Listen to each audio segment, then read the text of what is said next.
This is Pet Life Radio. Let's talk pets. It's Oh Behave with Arden Moore, the show that teaches you how to have harmony in the household with your pets. Join Arden as she travels coast to coast to help millions better understand why cats and dogs do what they do. Get the latest scoop on famous faces, their perfectly pampered pets, and who's walking who in Rin Tin Tinseltown. From famous pet experts and best-selling authors to television and movie stars, you'll get the latest buzz from wagging tongues and tails. Garner great pet tips and have a doggone fur-flying fun time. So get ready for the pause and applause as we unleash your Oh Behave host, America's pet edutainer, Arden Moore. Welcome to the Oh Behave Show on Pet Life Radio. I'm your host, Arden Moore.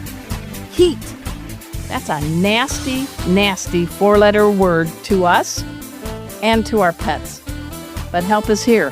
Ready to unleash some great tips to protect our pets from the scorching heat and natural disasters is our country's top dog in veterinary medicine. Please welcome to the show the president of the American Veterinary Medical Association, Dr. Sandra Faeh. Welcome, Dr. Sandra. Hello. Thanks for having me. You could be the cool cat, too. You could be the top dog and the cool absolutely. cat. We got to be, I don't know about ducks and horses, but we'll get into all that. But sounds good. She is here. The good doctor is here to help us help our pets. And we're going to find out how after we take this quick break. And you all know the drill. We got to sit, stay. We'll be right back. Time for a pause. 4 furry ones, actually. Sit and stay. Oh Behave will be right back. Take a bite out of your competition. Advertise your business with an ad in Pet Life Radio podcasts and radio shows. There is no other pet-related media that is as large and reaches more pet parents and pet lovers than Pet Life Radio. With over 7 million monthly listeners, Pet Life Radio podcasts are available on all major podcast platforms. And our live radio stream goes out to over 250 million subscribers on iHeartRadio, Odyssey, TuneIn, and other streaming apps. For more information on how you can advertise on the #1 pet podcast and radio network, visit PetLifeRadio.com/advertise today. Let's talk pets on PetLifeRadio.com. Oh Behave is back with more tail-wagging ways to achieve harmony in the household with your pets. Now back to your fetching host, America's pet edutainer, Arden Moore. Welcome back to the Oh Behave Show on Pet Life Radio. I'm your host, Arden Moore. I am so jazzed because with us is the president of the American Veterinary Medical Association. Her name is Dr. Sandra Faeh. She's like, okay, that's cool, but I really like to help pets. I want to help the people. And what I also like, and we're going to dive into, is that you are all about bringing in the next generation of veterinarians and vet techs. So we'll get into all that. But first of all, officially welcome. You are now on the longest running pet podcast on the planet. I mean, curb your excitement, settle down. You're okay? It's amazing. It's amazing. Congratulations. Thank you. You know, I'm in Dallas. My producer, Mark Winter, is in Florida. You are in the Chicago area right now, right? I am. Yeah, that's correct. Mother Nature is not nice. We're just going to say that. And I really need people to understand how serious too much heat is to a dog or a cat, heat stroke. And you've got those initials after your name, DVM. So just hit it off. I mean, can you just give people a few warning signs that that dog on a walk or the cat in the window facing east or west is getting a little too hot and needs our help? Yeah, it's so critical. This is a really important topic. And I think the key is to know if it's hot outside for you, it's even hotter for your pet. And most of our pets are so loyal, right? They'll follow us anywhere. So it's really important to read the signs because they may not tell us. Cats are easy. If you see a cat panting or open mouth breathing, that's an emergency. Okay. So maybe I shouldn't say they're easy, but the sign is easy. You know, when was the last time you saw a cat pant? You see dogs panting all the time, but when a cat's panting, it's an emergency. Let's go to cats for a minute. Talk about indoor cats because people think, well, I got the AC on or whatever, but cats are sun worshipers. What about where should you place that little cat tree or the cat perch? Why no on east-west windows? Right. I mean, because it still can get hot and you want to make sure they're in an area that is not necessarily directly to the sun. Okay. Make sure they have water because they can overheat inside and it can be really, really scary. You just want to make sure that they have access to shade at any time. We don't think of cats that often, right? We think more of dogs, but it's critical. Well, let's talk about our bodies versus a cat and dog body because they don't sweat like we do. They don't have skin pores all over their bodies, right? How do they keep from getting too hot? What's the pause and the panting purposes? Yep. Yeah, exactly. I mean, that's how they sweat. They pant, they release the heat, they release the air out, and paws, they will kind of sweat in their paws. So if you see excessive panting, if you see, if you even see some moisture on their paws, bring them inside or get them into the shade. Also, knowing that if they are overheating, that's a good spot to really start cooling them off is their paws. So get their paws cool, get them damp. You never want to cool them off too quickly because that actually can constrict the blood vessels and make things more challenging to cool them off. But if we think of the reverse, right? So if they're panting, showing the heat from their paws, that's a good place to cool them off. Well, I teach pet first aid. I'm a master instructor, and we're always working with ER and critical care veterinarians. And now we got the AVMA president here in the house. One thing we teach him is a slogan I created. It's called ice, not nice, baby. So why is it dangerous to take a hot dog and give them a pack of ice on their body or give them ice cubes? Why should they just have cool water? Yeah, because cooling them too quickly can cause their blood vessels to constrict, and that makes it even harder for them to cool down. So you don't want to cool them too quickly. You want to apply cool, but not cold water or wet towels to their bodies and paws and fan them just to help encourage the evaporation. And that also helps with the cooling process. Have you heard about the new study that the University of Pennsylvania, a veterinarian, I just came with the AKC's Kennel Health Foundation. She talked about the 4 different ways that you can cool down a pet. And one of them was a voluntary head dunk in 70-degree water. Have you heard about that? I have. I wouldn't advise it.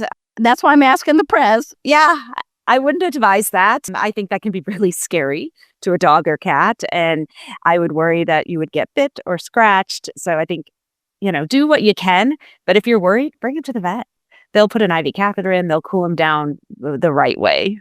And what color are gums when they're not healthy and it's getting too hot out? What should we do flipping the lip? So it could be bright pink or in an extreme pale. So I think the good thing there is just periodically flip your dog or cat's lip and get an idea of what's normal for them. And then if it's either of the, super bright, super red or pale, definitely you need to bring them into your veterinarian. Now, you mentioned before we went on the air, you've got a little collection of pets. Tell us about, you've got a Bernese Mountain Dog mix and a Great Pyrenees. Yep. And a tuxedo cat, Yes. a horse, of course, a rabbit, Yep. ducks. Yep. So for the dogs and the cat, you want to shout out their names because they are on the longest running pet podcast on the planet. And I know they're tuning in. So I have Toby and he's the burner. Okay. Short for Toblerone Chocolate because he's a Swiss dog. Nice. And then Riggy is the Great Pyrenees, and he's our bottle-fed baby. So he was from a rescue. Mom ran out of milk, so we bottle-fed him. He's trouble. And then Rafi is short for Rafael Nadal because we're a big tennis family. Okay. All right. So for your dogs, they got some hair on them. I mean, what do you do personally to keep them cool? Because they do need to walk. They need the exercise to sniff and check. Right. So I walk them early in the morning or late at night. Okay. If it seems too hot to walk them, we play inside. There's lots of different things you can do inside. You can do hide and seek. You can make little obstacle courses. So there's plenty of things that you can do inside to get their energy out.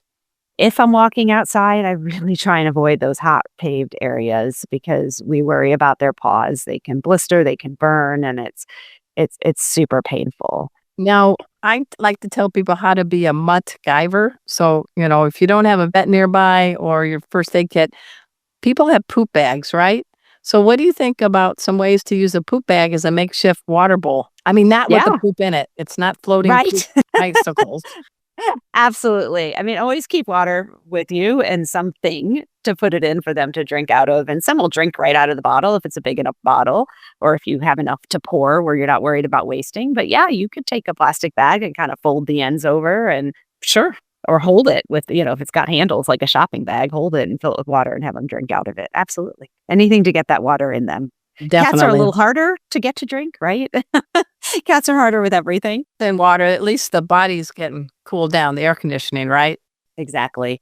Yeah. Another thing I wanted to mention, you asked how I keep my dogs cool. People often think that shaving these hairy dogs helps.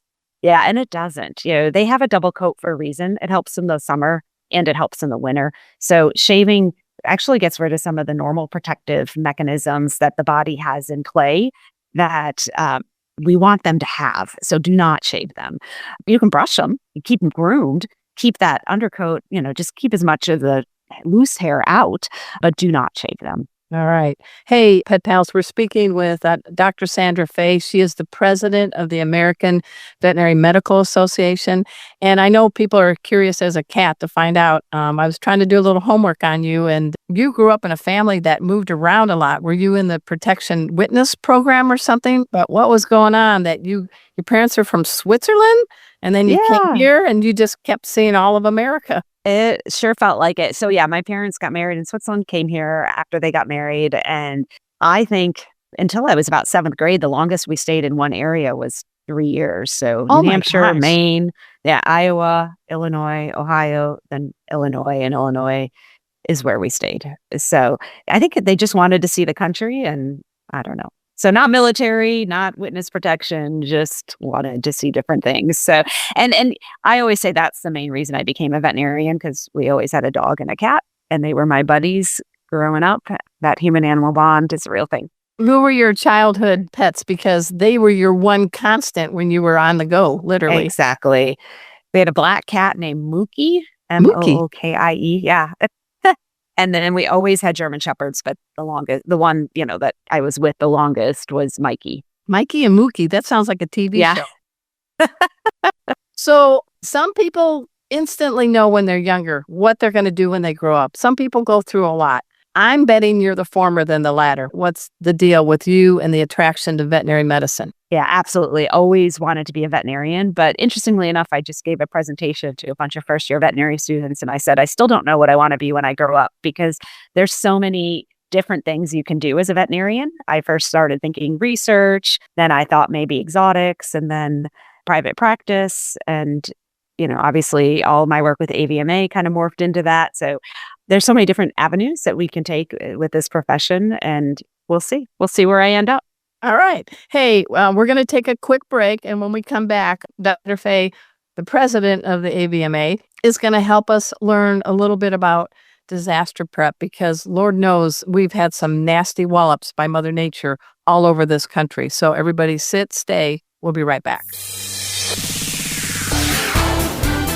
Time for a walk on the red carpet, of course. All Behave will be back in a flash right after these messages. You know the expression, cats have 9 lives. Well, what if you can give them one more? The Give Them 10 movement is on a mission to help give cats an extra life. How? With spay and neuter. Spaying or neutering your cat helps them live a longer, healthier life. And it helps control free-roaming cat populations too. Learn more about the benefits of spay and neuter and meet Scooter, the neutered cat, at GiveThem10.org. That's GiveThem10.org. Let's talk pets. Let's talk pets On Pet Life Radio. Pet Life Radio. PetLifeRadio.com. Hi, this is John O'Hurley reminding you you're listening to the O Behave Show with Arden Moore on Pet Life Radio. We're back from the lot. Just checked the paper and we had a record showing at the box. The letterbox, that is. Now back to O Behave. Here's Arden. Welcome back to the O Behave Show on Pet Life Radio. I'm your host, Arden Moore.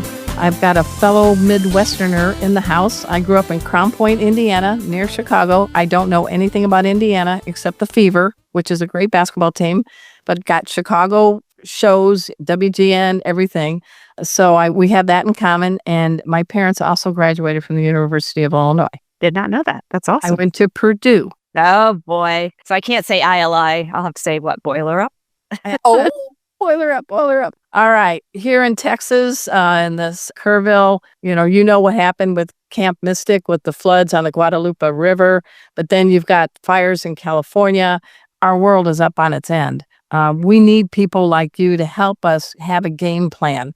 And so what an overview. I mean, I don't think there's any place in the country that's got this perfect, safe weather anymore. What's your thoughts? Yeah, and I was just going to say that this is for everybody. So don't think just because you're not in Texas, California, North Carolina, any of these places, and our hearts go out to all of those people. It's horrible. It's really, really tragic. But don't think because you're not there that this doesn't apply to you, because it could be a house fire, God forbid, or it could be a tornado. Like you said, there's no area that is safe. We all have to be prepared. And I think that's the biggest thing. Plan ahead. Be prepared. So be prepared. Give us some specifics. I live in Dallas with 2 cats and 3 dogs and with my spouse. And I think I'm prepared, but what do we need to do? We got a small, medium, and large dog. We got 2 indoor cats. Uh-oh, Mother Nature's hitting us. We should already have a plan, right? Exactly. So we don't know what kind of disaster is going to hit. So we want to make sure that your home, your yard, your property, everything is super secure in case we've got that tornado or hurricane or something that could loosen up things. So we want to make sure your area is super secure. You want to make sure that your pet has a microchip. This is key because when they're afraid, they run, and they don't always run towards you. And so you really want to make sure they're chipped and will be identifiable. Collars are great. I would have a collar because it does help, but you can't count on that because it could fall off. You'll also want to make sure that you have an evacuation kit ready. Okay. So always make sure you have, about up to a week's worth of food, a couple weeks worth of medicine if they're on regular medicine. And should this kit, what's a good kit container you would think we could just grab when we take the dog or cats out? Yeah. A bag, a duffel, something. A lot of the carriers, because you want to have a good carrier, especially if you have a cat or a rabbit or a small dog, have some container, storage space in them, but it's probably not enough. So make sure you have food, water, medicine, a bowl, right? We talked about the plastic bag. That works if it has to. Or a baseball cap. Yeah, exactly. And then you're the expert on the first aid, but first aid kit, never a bad idea to have some antibiotic ointment, some bandage material, some scissors, some gloves, some alcohol to cleanse, a washcloth, a towel, things like that. If it's a cat, litter pan, and then have a copy of the identification papers, proof of ownership if you can, medical records, medication instructions, all within that. And then also have an extra photo of your pet so that if you do get separated, you can share that with people, share it on social media, put waterproof signs up in places if they should get lost.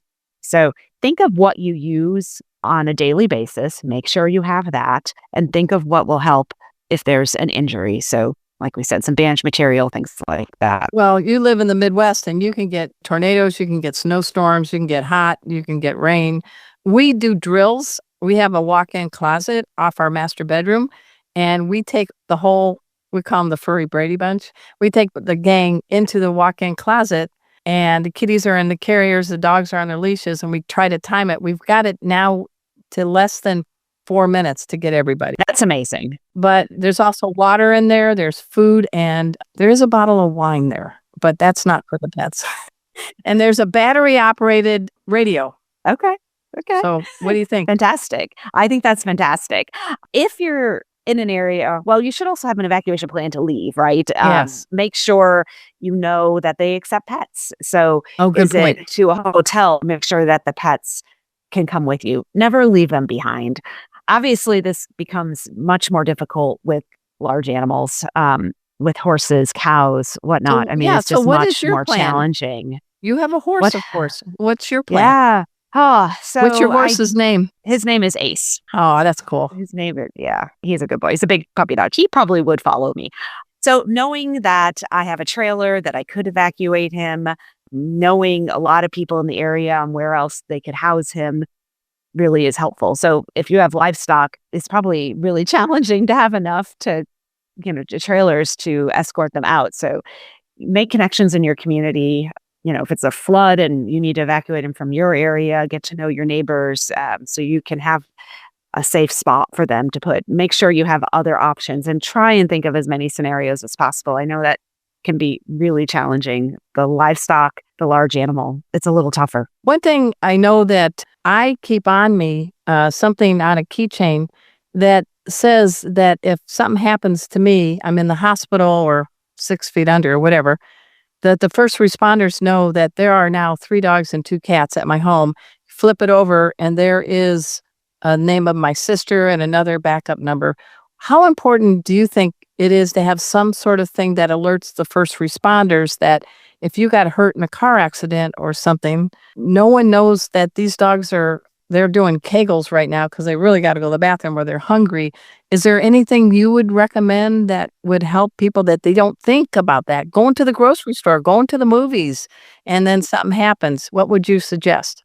Yeah, I think that's a fantastic idea, having that on you. And then also having a sign in your house so that if the first responders come, they will know what to look for, who to look for, and not just the humans in the house. Absolutely. Yeah, because many of those folks, I train them to be instructors in first aid. A lot of first responders, they all got pets. Yeah, no, it's so important. They're such a huge part of they are our family, right? And so we need to make sure we can keep them as safe as possible. Well, for the last segment, I want to let people know a little bit about your view as being the president of the AVMA and what your platform is in it. And I know that I want to make sure you are the chief veterinary officer for National Veterinary Associates. I don't know what that means, but I do know it. You're helping the next generation. Can you talk a little bit about why did you want to be president of the AVMA and what's your mission? I know it's a 1-year term. Yeah. So wow. The why is always the hardest question. It's something I've always done. As a student, I was president of the National Student AVMA, and so representing the US and Canada. And that really instilled in me the desire to be as involved as possible. There are so many things on a daily basis in our legislature, national, state, that affect our animals, affect our food supply, and we need to speak up because a lot of things, the intent is good, but the understanding may not be there. So it's our job to really educate people on why it's important. And so that's a huge reason. And the profession has given me so much. This, with the people I've met, the animals that I've met, I can't imagine not having such, it's just amazing. And I want to give back. And a lot of that's helping the younger generation. So I started with the student AVMA. I still help with the student AVMA. They're wonderful. It's so exciting and inspiring to see the next generation of veterinarians. That's huge. Yeah, you started something called a pilot mentorship program. Yeah. It sounds like it's got a little more hands-on than just you sitting there telling them, here's what you do, young whippersnappers. So talk about that because it sounds like it's very practical. Yeah, so that's in my work hat, not AVMA. Okay. But AVMA has a mentorship program You have too many collars. Yes. You wear too many collars in the pet world. But yeah, so everybody should have more than one mentor. I think it's essential. And your mentors change based on your stage in life and what you're going through. And so every new veterinarian should have a mentor in the hospital. But the program we created are actual mentors from outside the hospital coming in and helping with surgery, with dentistry, maybe it's exam room skills, and just continuing to develop their knowledge. And it's just another person for them to connect to and someone whose sole job is mentoring. So when you're in the clinic and your boss is your mentor, your boss has 20 other things, well, probably more than 20 things to do. And therefore, it can be hard for them to give you the time that you really want. So this independent person, it's all through my job and through NVA, the corporation that I work for. They come in and they just are able to spend that one-on-one quality time and help give them the skills that they need. And it's technically only a 1-year program, but for many, I just had a call on Saturday from my mentor from 21. So 4 years ago, or mentee. Yeah. Yeah. But mentorship is huge with AVMA as well. I am honored this year to give a President's Award to 3 individuals, and they're all my mentors, some from my vet school days and some more recent. And Nice. it's wonderful. It's called Building a Legacy and Helping Pets, right? Absolutely. Well, Absolutely. we can't let you go without asking 2 silly questions Uh-oh. because you're on the Uh-oh. O Behave show. Okay, so you survived so far. If you could come back as a cat, Okay. Okay. what quality would you just embrace that you are not able to do because you're just a 2-legged human now, but you come back as a cool indoor cat? What is something that you would like to have a trait? So I immediately thought of one. I don't know if Okay. I'd necessarily want that if I were human. Okay, no, this is you as a cat. What quality? I guess whatever. Okay. To be well, I guess I want this as a human, to be empowered. My cat is often the boss of the 200-pound beasts that we have. And Is this it Raphael? started, yes. Okay. It started when he was a kitten. He would push them away from their food bowls and eat their food, and they would take it. So now every once in a while they do fight back, and it's a fight. It's not a fight. They're chasing each other, but they all sleep together and they're great. But to be They're empowered, siblings. yeah, your size doesn't matter. Your strength is internal. So that's what I would want to make sure I had. And we're going to ask you, if you could be a dog breed, what would it be and why? This is fun. Come on. You don't want to just be all serious all the time. I know. It's hard. I mean, I would be a golden retriever because I'm kind of goofy, but I guess I'm going to say Burner. Woo, Bernie's mountain dog. Okay. We had one. Yeah, at least the one I have. He's so happy all the time. He just wants to please you. He just loves life. Although I will say my travels have stressed him out. So maybe that's not the best answer. And he has to be my shadow. I always say you've got to be exhausting because exhausted. I take 2 steps, he takes 2 steps, but he's just He loves you. happy. He's happy when I'm home. His life is, I think, it seems complete. I hope it's complete. And he's just happy all the time. All right. So apologies to the Pekingese and the cattle dogs out there. The AVMA president wants to be a Bernese mountain dog mix. Right? Oh, too funny. Yes. Hey, I really do appreciate you being on our show. How do people find out more about you and the AVMA? Yeah, great question. We have so many resources on everything that we talked about today. The disaster preparedness, your first aid kit to heat on avma.org. So please check it out. All right. We've been speaking with Dr. Sandra Faeh, the president of the AVMA and a cool pet mom, too, from the Midwest. At this time, I want to thank all of you for tuning in. I got some big news, everybody. Go to my YouTube channel, Arden Moore. You got some great videos there. And we just launched, we always teach in-person, interactive Zoom, Pet First Aid. We now have a self-paced course, all veterinary approved, featuring pet safety dog Kona and pet safety cat Casey. Yes, I teach classes with a That's real dog awesome. and cat. And so Love it. check them out at Pet First Aid for You. Shout out to my producer, Mark Winter. He is the surgeon of sound, and he is the executive producer of all the shows on Pet Life Radio's network. Check us out. We are the longest running pet podcast. We are the oldest pet radio network. A lot of great hosts. And until next time, this is your flea-free host, Arden Moore, delivering just 2 words to all you 2, 3, and 4-leggers out there. Oh, behave. Coast to coast and around the world, it's All Behave with Arden Moore. Find out why cats and dogs do the things they do and get the latest buzz from wagging tongues and tails in Rin Tin Tinseltown. From famous pet experts and best-selling authors to television and movie stars, you'll get great tail-wagging pet tips and have a fur-flying fun time. All Behave with America's pet edutainer, Arden Moore. Every week on demand, only on PetLifeRadio.com.